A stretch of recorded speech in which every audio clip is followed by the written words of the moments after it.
عمر کوٹ سے 4 ٹانگوں کٹی مردہ اونٹنی برآمد۔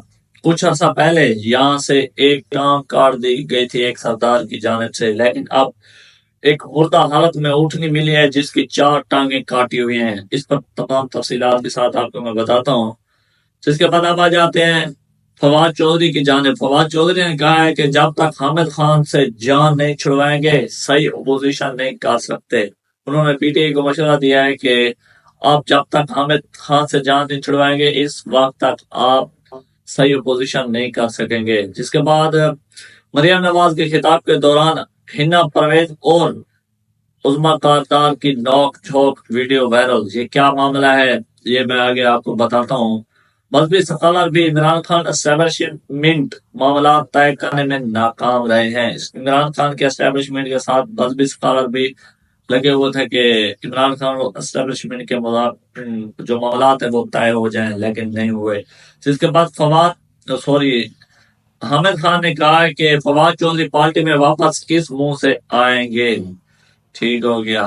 اس کے بعد شعیب شہین کے خلاف دفعہ 144 کے خلاف ورزی کا کیس، درخواست ضمانت پر دلائل مکمل ہو گئے ہیں۔ عمر ایوب نے عہدے سے استعفیٰ دینے کی وجہ بتا دی۔ کیا وجہ تھی استعفیٰ دینے کی؟ جس کے بعد اب آ جاتے ہیں کسی کو گالیاں دینے کی اجازت نہیں دوں گا، سب کو اپنی حدود میں رہنا پڑے گا۔ سپیکر پنجاب اسمبلی ملک احمد خان نے یہ وارننگ دی ہے۔ اس پر تمام تفصیلات میں آپ کو بتاتا ہوں۔ جس کے بعد شیخ رشید کے خلاف کراچی میں درج مقدمات خارج، تفصیلی فیصلہ جاری ہو گیا۔ پہلی اب خبر کی جانب آ جاتے ہیں عمر کوٹ والی، جہاں مردہ اونٹنی کی 4 ٹانگیں کٹی ہوئی تھیں۔ یہ تمام تفصیلات میں آپ کو بتاتا ہوں کہ اس کی کیا وجہ بنی۔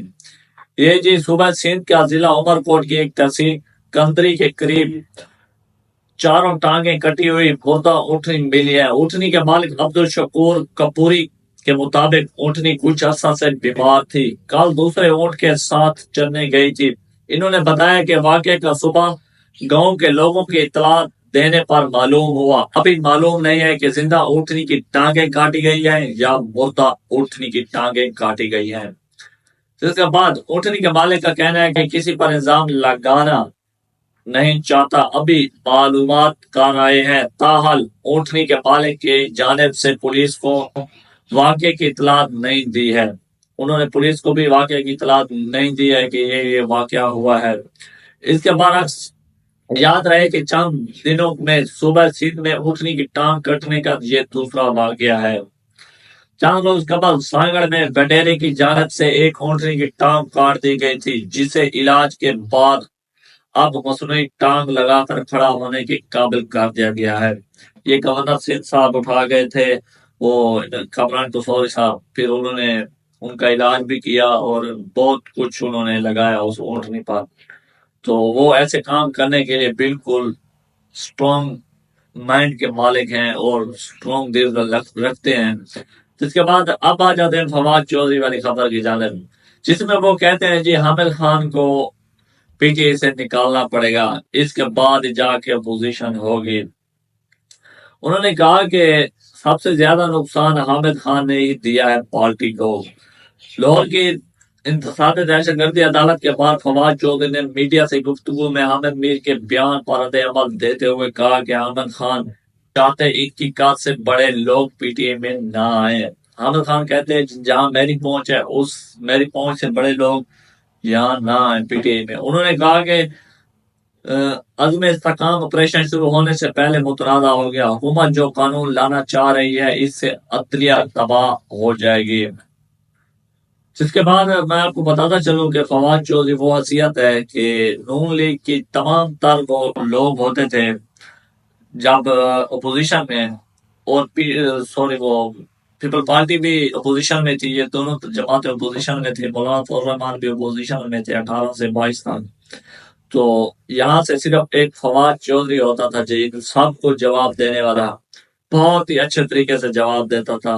اپوزیشن اگر کرنی ہے یا حکومت کرنی ہے، فواد چودھری کو میڈیا سیل کا بڑا بنانا چاہیے، وزیر اطلاعات بنانا چاہیے، یا اطلاعات ان کو بنانا چاہیے چاہے اپوزیشن میں بھی ہو۔ لیکن آپ کو میں یہ بھی بتاتا چلوں کہ فواد چودھری جلد پی ٹی اے میں شامل بھی ہو جائیں گے، اور عمران خان صاحب کی جانب سے بھی ان کو کہا جائے گا کہ آپ پی ٹی اے میں آ جائیں۔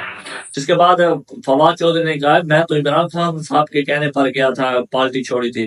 یہ بات بھی ان کی درست ہے، کیونکہ عمران خان صاحب نے ایک انٹرویو میں کانفرنس میں کہا تھا، دو جگہ انہوں نے کہا کہ اگر کسی میرے ساتھی کو زیادہ اسٹیبلشمنٹ یا پاکستانی ادارے زیادہ تنگ کر رہے ہیں تو آپ لہٰذا مجھے چھوڑ کر بھی جا سکتے ہیں، لیکن بعد میں جب ماحول ٹھنڈا ہو جائے تو آپ سب آ سکتے ہیں، آپ کے لیے دروازے کھلے ہیں۔ یہ عمران خان صاحب نے بالکل کہا تھا۔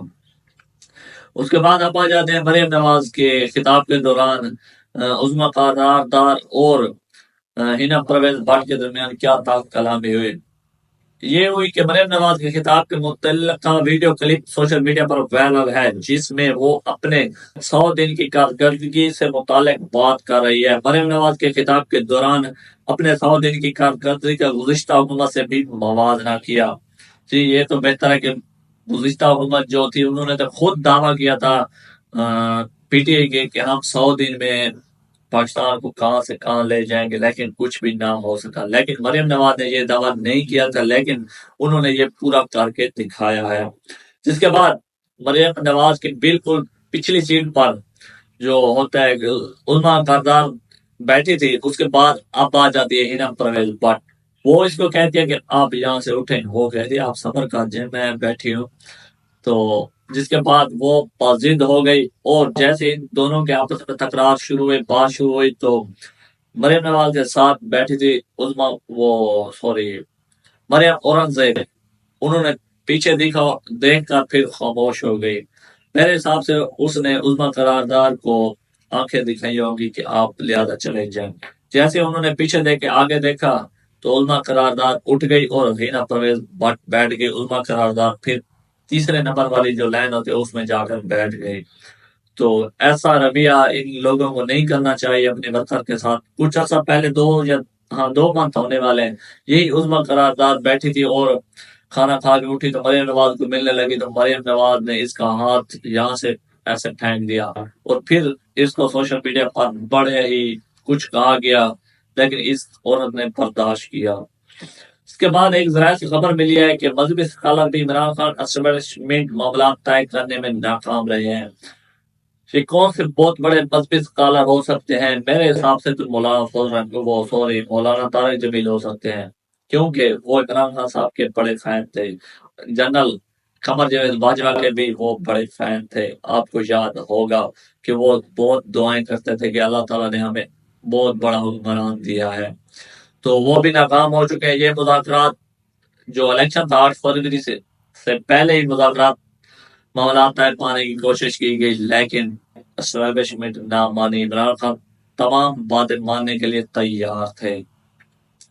اس کے بعد حامد خان نے کہا ہے کہ فواد چودھری پارٹی میں واپس کس منہ سے آئیں گے، تو وہ تو میں آپ کو بتا چکا ہوں کہ انہوں نے کہا تھا عمران خان صاحب نے کہ آپ اگر میرا ساتھی کو جانا چاہتے ہیں، اس کو پاکستانی ریاست ادارے تنگ کر رہے ہیں تو آپ جا سکتے ہیں، جس کے بعد پھر آپ واپس آئیں گے، تو امید کافی ہے وہ آ بھی جائیں گے۔ جس کے بعد شعیب شہین کے خلاف دفعہ 144 کی خلاف ورزی کا کیس، درخواست ضمانت پر دلائل مکمل۔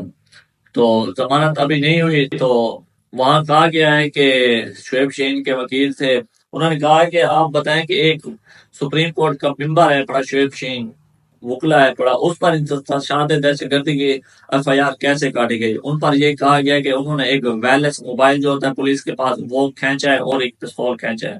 انہوں نے کہا کہ ان کے جو نمبر وغیرہ درج ہوتے ہیں، جو پولیس والے کسی احتجاج یا کسی ڈپٹی پر جاتے ہیں تو وہ جو موبائل یا وائرلیس اٹھا کے جاتے ہیں، ان کے تمام جو نمبر ہوتے ہیں وہ اپنے رجسٹر پر جو تھانے کا منشی وغیرہ ہوتا ہے اس کے نمبر وہ نام وہاں لکھ لیتا ہے۔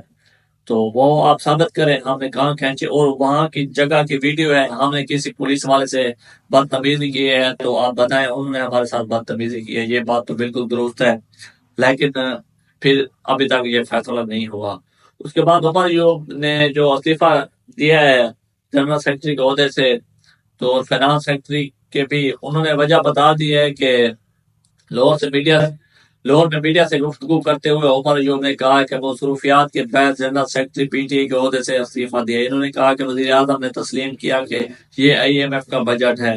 تو میں یہاں آپ سب کو بتاتا چلوں کہ پاکستان میں جب سے آئی ایم ایف سے قرضہ لیا جا رہا ہے، اب سے آج تک ہمیشہ آئی ایم ایف کی ساتھ مل کر آپ کو بجٹ بنانا پڑتا ہے، کیونکہ جس نے آپ کو قرضہ دینا ہوتا ہے وہ پھر آپ پر شرطیں بھی لگاتا ہے کہ آپ یہاں پر پیسے دیں اور اس جگہ سے اتنے پیسے نکالیں۔ تو یہ عمران خان صاحب خود بھی یہ کام کر چکے ہیں۔ اب وہ جناب عمر ایوب صاحب کہتے ہیں جی یہ تو پی ٹی سوری نون لیگ کی حکومت نے کیا ہے، لہٰذا یہ سب حکومت ہی کرتی ہے۔ اس کے بعد اب آ جاتے ہیں جی پنجاب اسمبلی۔ ملک احمد خان نے کہا کہ کسی کو گالیاں دینے کی اجازت نہیں ہوگی، اگر کسی نے گالیاں دی تو میں ایک کمیٹی بنا رہا ہوں، وہ ان اراکین کو پار کر دے گی۔ مجھے سمجھ نہیں آتی، چلو عام ورکر ہمارے جیسے لوگ پارٹیوں کے پیچھے لڑ جاتے ہیں، ووٹر سپورٹر لڑتے ہیں، یہ اتنے پڑھے لکھے اتنے ہائی سٹینڈرڈ کے لوگ، انہوں نے تو مچھلی بازار بنایا ہوتا ہے وہاں اسمبلی میں، ایک دوسروں کو ماؤں بہنوں کی گالیاں دیتے ہیں۔ کیا ہم لوگ ان کو سلیکٹ کرتے ہیں جی یہ بندہ ہمارے علاقے کے لیے اچھا ہے، یہ کسی کو گالی نہیں دیتا، کسی کو تنگ نہیں کرتا، بہت اچھا بندہ ہے، لیکن یہی لوگ جب مان جاتے پھر اسمبلی میں جا کر سب سے زیادہ گالم گلوچ لوگوں کو، جیسے اور پی ٹی آئی کے رہنما تھے انہوں نے ایک دوسرے پر جوتے پھینکے اور کتابیں مارے۔ کیا یہی شعور ہے ان لوگوں کو؟ جب ہم لوگ ووٹ دیتے ہیں، ہم لوگ تو یہی سوچ کے ووٹ دیتے ہیں کہ یہ ہمارے جا کر حلقے کی نمائندگی کرے گا، لیکن وہاں یہ سب گالیاں دینا شروع کر دیتے ہیں۔ تو اس کے بعد شیخ رشید کے خلاف کراچی میں درج مقدمات خارج۔ کراچی میں بھی شیخ رشید پر مقدمات درج سے اب وہ خارج ہو گئے ہیں۔ شیخ رشید کے مقدمات بہت جلد ختم ہونے جا رہے ہیں، کیونکہ وہ کہتے ہیں کہ اسٹیبلشمنٹ کے ساتھ صلح ہونی چاہیے، عمران خان صاحب کو بھی صلح کرنی چاہیے۔ تو اگر میری ویڈیو آپ کو اچھی لگے تو لائک کریں، کمنٹ کریں اور ویڈیو کو شیئر کریں۔ انشاءاللہ ملتے ہیں نیکسٹ ویڈیو میں۔